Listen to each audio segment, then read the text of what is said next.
एक बार था एक लड़का शंकर नामक, जो अपनी माँ सबिता और बहन गुनिया के साथ थारेश्वर के गांव में रहता था। शंकर के पिताजी का देहांत उसके बचपन में ही हो चुका था। तब से शंकर की माँ ने ही घर के लिए पैसे कमाने की जिम्मेदारी उठाई। सबिता ने बहुत मेहनत की अपने बच्चों का पालन पोषण करने के लिए।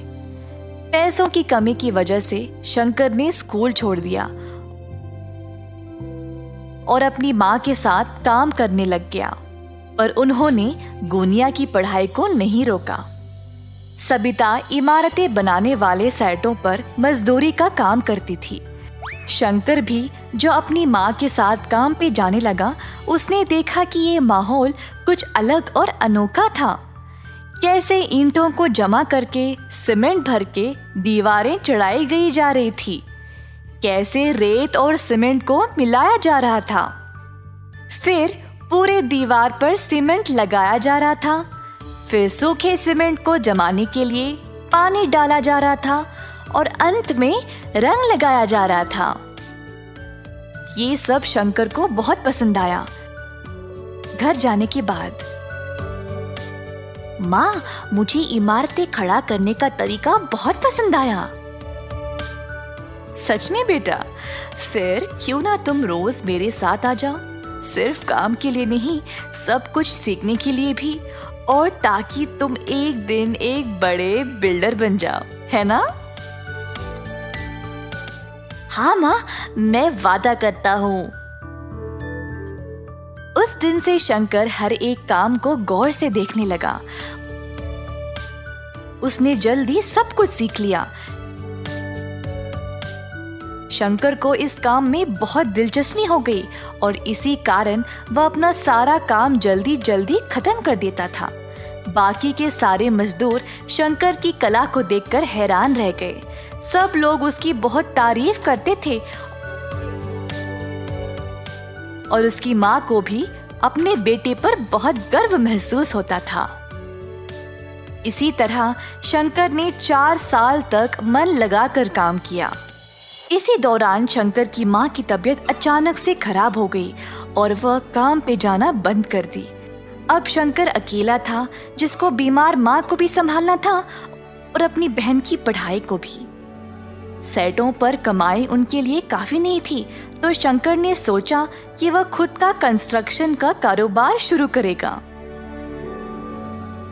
माँ, कब तक मैं मजदूरी का काम करूंगा? अगर हमें हमारी समस्याओं को समाप्त करना है तो मुझे लगता है कि मैं खुद का कारोबार शुरू कर लूं। मेरे बच्चे, ये तो बहुत ही अच्छा विचार है, पर पैसों के बिना कोई काम शुरू कैसे करोगे? मेरे पास एक योजना है माँ।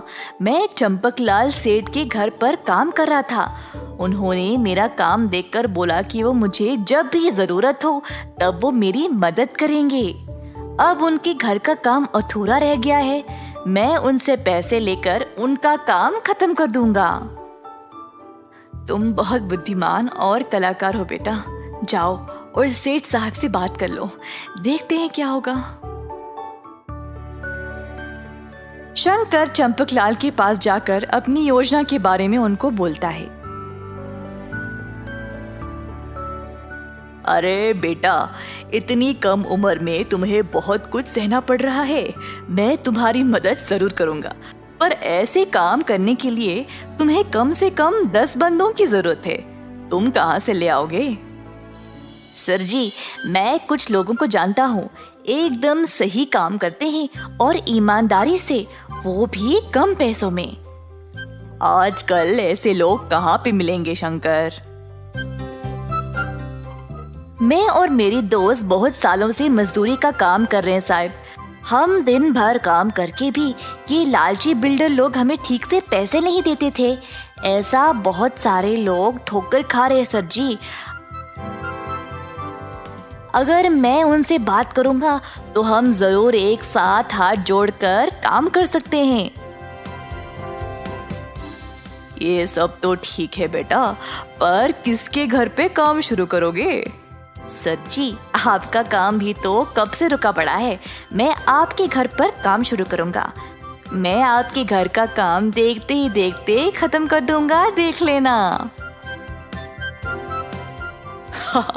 ठीक है बेटा, जाओ और भगवान का नाम लेकर ये शुभ काम शुरू करो।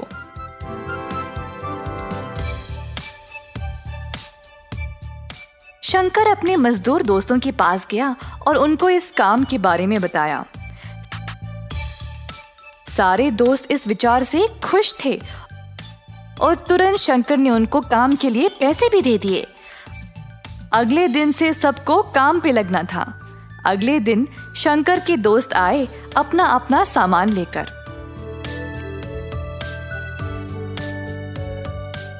शंकर ने बचे हुए पैसों के साथ बाकी का सामान लाया, जैसे कि सीमेंट, रेत वगैरह। मजदूर पहुंचने से पहले ही उसने सारा माल और सामान तैयार रखा। सब लोग इस नए काम को लेकर बहुत खुश थे। क्योंकि सब जवान थे, वह काम भी जल्दी जल्दी खत्म करने लगे। शंकर बाकियों को सही दिशा दिखा रहा था काम करने का, और देखते ही देखते 2 महीनों के अंदर सारा घर तैयार हो गया। चंपकलाल का ये नया घर देखकर सब लोग हैरान रह गए।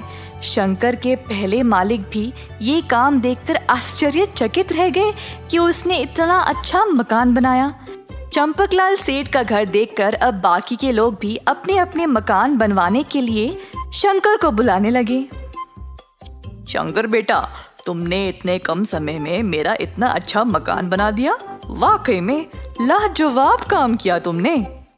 सेठ साहब ने फिर शंकर को अपने काम के लिए अच्छा खासा पैसा भी दे दिया। पैसों के साथ उसने अपनी माँ की सेहत का ख्याल रखा और अपनी बहन को बेहतर स्कूल में डाला। उसने खुद के परिवार के लिए भी मकान बनवा लिया। 18 वर्ष के अंदर अंदर शंकर ने कई प्रकार के लोगों से काम कर लिया। उसने अपनी कला का इस्तेमाल किया मेहनत के साथ, जिसकी वजह से उसको प्रशंसा मिली। अंत में उसने अपने परिवार को सुखी भरा जीवन दिया। इस कहानी से हम ये सीखते हैं कि परिश्रम के बिना प्रतिभा किसी काम का नहीं।